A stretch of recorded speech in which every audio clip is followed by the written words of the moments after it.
Hello friends, welcome to my channel. दोस्तों, मेरे channel पर नए हैं तो मेरे चैनल को सब्सक्राइब करें, मेरी वीडियो को लाइक करें। मोटरों से जुड़ी एकदम लेटेस्ट न्यूज़ मैं आपके लिए लाता रहूँगा और आपको पल पल अपडेट देता रहूँगा। इसके अलावा भी अगर आपको क्रेडिट कार्ड से रिलेटेड कोई भी समस्या है तो आप मुझसे कॉन्टैक्ट कर सकते हैं। आपको डेफिनेटली एक बहुत अच्छा रिजल्ट उस पर ज़रूर मिल जाएगा। तो चलिए दोस्तों, न्यूज़ स्टार्ट करते हैं। न्यूज़ दोस्तों छपी है आपका बिजनेस स्टैंडर्ड में। आप देख सकते हैं आज की न्यूज़ है 17 अगस्त को 8:49 की शाम, अभी जस्ट रात की न्यूज़ है आपका। और जैसे कि दोस्तों पहले आरबीआई ने बैंकों की मिलीभगत के साथ और फाइनली ये डिसाइड कर दिया कि मोटोरम 3.0 नहीं देना चाहिए उनको, तो उन्होंने अपना डिसीजन सुना दिया। लेकिन उसके लिए अब दोस्तों बाकी अदर लोगों की सिचुएशन सामने आने लगी है। और वही सिचुएशन में एक सिचुएशन अभी आपके सामने न्यूज़ में है। Transporters mull surrendering vehicle as loan moratorium comes to an end, मतलब कि यहाँ पर इस न्यूज़ में दिखाया गया है दोस्तों कि ट्रांसपोर्टर्स ने अभी डिसाइड कर लिया है कि जैसे ही लोन मोटोरम ख़त्म होगा वो अपना जो भी सारा व्हीकल है वो सरेंडर कर देंगे। किनको सरेंडर कर देंगे? बैंकों को कर देंगे, फाइनेंसरों को कर देंगे कि अब लो अपना व्हीकल चाटो, खाओ पियो, इसके साथ ऐश करो और हम लोन नहीं देने वाले हैं। आपने अपनी दादागिरी कर ली, आपने कस्टमर को परेशान कर लिया, आपने डरा दिया, धमका दिया, आरबीआई से मिलीभगत कर ली, तो अब चाटो पकड़ के अपने एक व्हीकल हमें नहीं चाहिए क्योंकि हमारे पास पैसा नहीं है। साफ साफ ये बोल दिया गया है। अब ये दोस्तों न्यूज़ में, इसको इंग्लिश में न्यूज़ है दोस्तों, मैं हिंदी में इसको आपको मोटा मोटा ट्रांसलेट करके बता दूंगा ताकि आपको पता चल सके।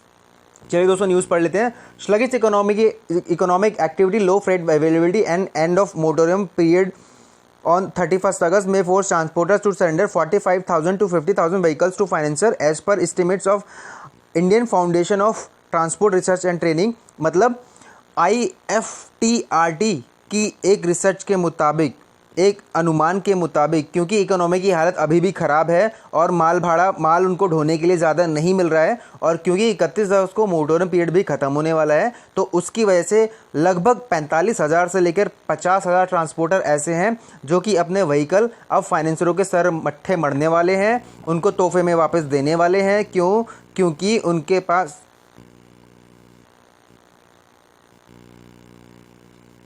क्योंकि उनके पास इस वक्त देने के लिए पैसा नहीं है और मंथ ऑन मंथ 10% का उनका जो भाड़ा उठाने का था, जो उनके पास सामान होने वाला था जो कि वो उठा सकते थे, अब उनकी हालत ख़राब होने वाली है। अब आगे पढ़ लेते हैं।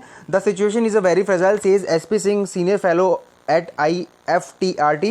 The consolidation phase has started. While some are trying to trim the business, others are looking to get out of it. He added that the situation will worsen after 31st August. We see at least 45,000, मतलब इसमें SP Singh जो कि senior fellow हैं IFTRT में, उन्होंने कहा है कि सिचुएशन बहुत ज़्यादा नाजुक है इस वक्त ट्रांसपोर्ट इंडस्ट्री की। कुछ लोग इससे उभरने की कोशिश कर रहे हैं, कुछ लोग अपने बिजनेस को शॉर्टकट में कर रहे हैं, मतलब कम किया जा रहा है, अपने मैन पावर को कम किया जा रहा है और इस तरीके से वो लोग बनने की कोशिश करें। इसके अलावा जो बुरी हालत होने वाली है वो होने वाली है 31 अगस्त के बाद। उनको एक साफ साफ अनुमान दिखाई दे रहा है कि कम से कम 45,000 से लेकर 50,000 व्हीकल ऐसे होंगे जो कि वो अपने ट्रांसपोर्टर्स अपने व्हीकल सरेंडर कर देंगे बैंक को। क्यों? क्योंकि उनके पास देने के लिए पैसा नहीं है और वो नहीं चाहते हैं कि रिकवरी वाले उनको परेशान करें, क्योंकि रिकवरी वाले को उनके पास देने के लिए पैसा नहीं है और वो नए लोन के लिए अप्लाई करते हैं तो भी उनका लोन रिजेक्शन होने के पूरे बहुत ज़्यादा चांसेस हैं, ये उन्होंने कहा है। अब इसके जवाब में उमाशंकर रावेनकर जो कि मैनेजर डायरेक्टर और सीईओ है श्रीराम ट्रांसपोर्ट फाइनेंस के, हर बैंक वाला जो हमेशा कहता है, जो कि आंख होकर भी अंधों वाले काम करता है, वही हरकतें करता है, ये भी उसी तरीके से जवाब दे रहे हैं। I don't see any repossession और surrendering of vehicle happening, it's just a hype being created. मतलब ये कह रहे हैं कि मुझे ऐसा कुछ नहीं दिखाई दे रहा है, क्योंकि आपने चश्मा लगा रखा है, फोटोक्रोमेटिक लगा रखा है, शायद इसलिए आपको दिखाई नहीं दे रहा है कि ऐसा कुछ होने वाला है। बस लोकल फाइनेंसर जो है, इनका ये कहना है कि ये एक हाइप क्रिएट किया जा रहा है, मार्केट में अफवाह फैलाई जा रही है ट्रांसपोर्टरों की तरफ से ताकि लोग डर जाएं, फाइनेंसर डर जाएं और अब वो कुछ तरीका ढूंढने लग जाएं बेसिकली, जबकि ऐसा कुछ नहीं है। ये इनका कहना है कि इनका बैंक वालों का, बैंक वाले हमेशा रोते रहते हैं, कभी भी सीधी बात सीधे तरीके से नहीं पकड़ सकते हैं। और इसके अलावा दोस्तों इसमें बहुत सारा डेटा दिया गया है कि India index of industrial production IIP के तरफ से ये बताया गया है कि जून में 16.6% था, कंपेयर टू लास्ट मंथ मई में 33.8% था और कंपेयर टू आपका अप्रैल में 57.6% था आपका, जो कि मंथ वाइज मंथ आपका घटता चला गया है। और इस समय इनकी हालत ऐसी है कि 2020 और 21 तक बहुत ज़्यादा इनको नुकसान होने वाला है, कुछ इस तरीके से बताया गया है। इसके अलावा meanwhile an end of holiday on 30 September by from paying road tax among other things, it's also bothering truck owners. मतलब कि 30 सितंबर के बाद जो रोड टैक्स भी उनको पे करना पड़ेगा, ये भी उनके लिए हालत ज़्यादा ख़राब होने वाली है।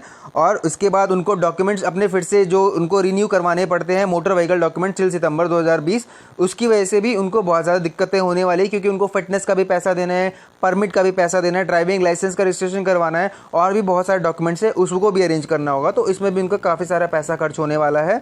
और ड्यू टू लॉकडाउन की जो डेडलाइन थी वो 30 सितंबर तक की दी गई है।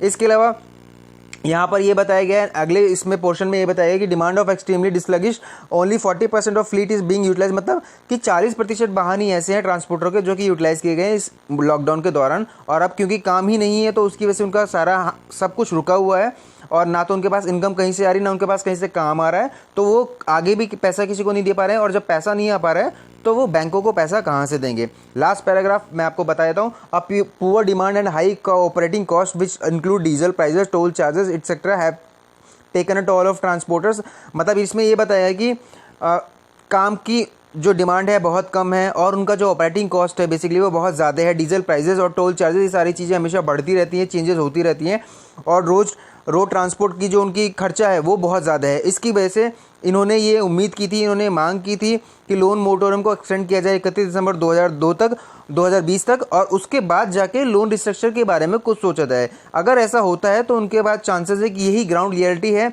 जिस पे कि उनको फोकस करना चाहिए और इससे कुछ उनका भला हो सकता है। तो दोस्तों उम्मीद करता हूँ आपको मेरा आज का वीडियो पसंद आएगा। मेरे चैनल पर नए हैं, चैनल को सब्सक्राइब करें, मेरी वीडियो को लाइक करें, आपके लिए मैं ऐसी अच्छी वीडियो लाता रहूँगा। आज के लिए दोस्तों इतना ही।